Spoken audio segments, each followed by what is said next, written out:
Good evening mga idol natin diyan ng followers. So yun, para to na video natin sa mga 5'9", sa mga security officer. Lalong-lalo na yung mga members natin ng PAS GPG-SAC na mga officer at security.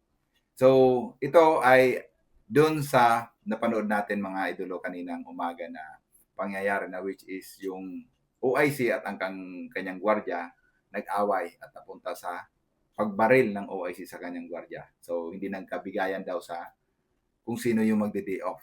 So, yun. So, paano ba natin maiwasan mga idolo yung ganong insidente?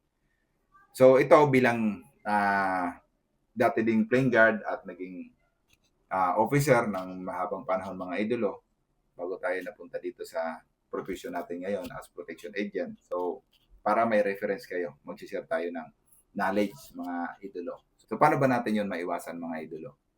So, unang-una mga idolo, ang katahimikan mga idolo, ang ganda ng flow ng operation, magsisimula yan sa officer, sa leader talaga, hindi sa mga gwardya. Ang gwardya ay nakarely lang yan sa nakikita nilang pag-manage sa kanila ng kanilang leader.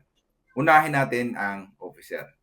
So, bilang isang officer, mga idolo, dapat makita ng mga subordinate mo kung gaano kahalaga sa iyo yung operation.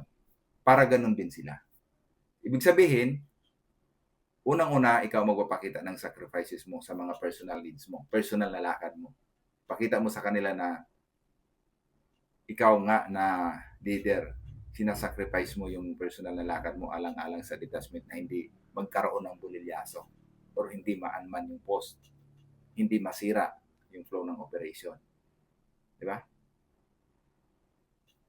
Dapat sila din. Di ba?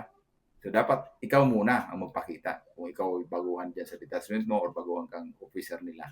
So, ikaw muna magpakita, being a leader, para sundan ka nila. So, ngayon, bilang isang baguhan officer, sa una pa lang, ipaliwanag mo na sa kanila, ipaunawa mo na sa kanila na nandyan tayo, may commitment tayo sa client. Hindi tayo nandyan para sa mga personal na needs natin. Paminsan-minsan talaga masasacrifice natin yung ating mga personal needs. Huwag kayong magdadamdam. Huwag kayong magtatampo. Kasi ito talaga yung duty natin dito. Ito yung priority natin. Hindi natin priority kung ano man yung mga personal na mga pangangailangan mo sa labas. So yun, para kung dumating yung time na may paalam sila ng mga personal na lakad na kahit importante at hindi pwede, hindi sila magdadamdam. Diba? Kaya dapat sa una pa lang may paliwanag mo na yan sa kanila.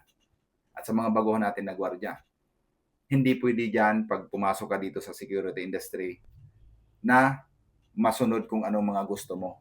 Kailangan mo sumunod kung ano yung kailangan dyan sa operation na yan. Nandyan ka para sundin yan. May commitment ka dyan. Walang commitment yung OIC mo sa mga personal mo na lakad. Kaya kung hindi ka niya payagan dahil masisirang operation, huwag kang magdadamdam. Bilang isang playing guard, dapat tanggap mo yun. Kasi nangangailangan ka ng trabaho. Kailangan sundin mo kung ano yung alituntunin o panuntunan dyan sa trabaho. Kung ano ang gusto mangyari ng officer mo para maging maganda yung operation. So pag nag-request siya ng kanyang personal na lakad na sabihin natin importante naman at mapagbigyan mo siya dahil pwede naman, nagawa naman ng paraan o magagawa naman ng paraan, make sure na mapaikit mo yan. Lahat sila mapagbigyan mo. So, kung siya ay napagbigyan mo, susunod ito naman, kung siya magre-request ng personal niya na lakad, magawan mo din ng paraan yung iba. So, dapat pantay-pantay. Hindi tayo dun lang sa kaibigan natin sa detachment or dun lang sa bata natin. So, yan ang magiging butas natin being a leader sa detachment. Diyan nagkaroon ng pag-aaway. Bakit siya? Lagi mo na lang siyang pinagbibigyan. Kami hindi. Diba? So, gulo na yan, mga idolo. So, para maiwasan yan, so iwasan natin yun na may kilikilingan tayo, may pinapaboran tayo. Dapat pantay-pantay yung paghawak natin sa kanila. Pwede mo sila maging kaibigan, pero may limitation. Di ba? Kasi may mga tao tayo, may mga subordinate tayo na hindi naman palalapit-lapit sa kanilang officer or hindi pala kaibigan or nagbibigay siya ng boundary. Yung iba trabaho-trabaho lang.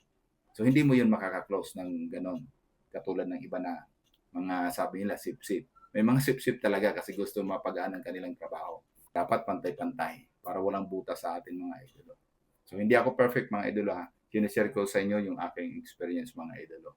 Pero sinabi ko nga sa inyo, hindi ako nakaranas na inaway ako ng aking mga security. Kahit napakarami nila mga idolo. So, professional tayo sa ating trabaho. Hindi iba-ibang attitude, pero hindi yun para makaapekto sa pakikitungo ko sa kanila. Hindi yun makakaapekto sa akin sa tingin ko sa kanila, mga idolo. So, kasi wala naman talaga mga perfectong tao, mga idolo. So, iunawain ko lang yan sila, intindi ko lang sila basta paunawa mo sa kanila na gawin lang yun nila yung trabaho. Hindi mo sinasabi na sobrang galingan nila. Gawin mo lang kung ano yung trabaho mo. So, tapos. Yeah. Wala na ako doon pakialam kung ano man yung mga personal na attitude nila. Kung ano man sila. Yeah. Hindi ako nakatingin doon mga idolo. Gusto ko lang maging maayos ang trabaho. Hindi malikot ang kamay. So, gawin mo lang kung anong kakaya mong gawin.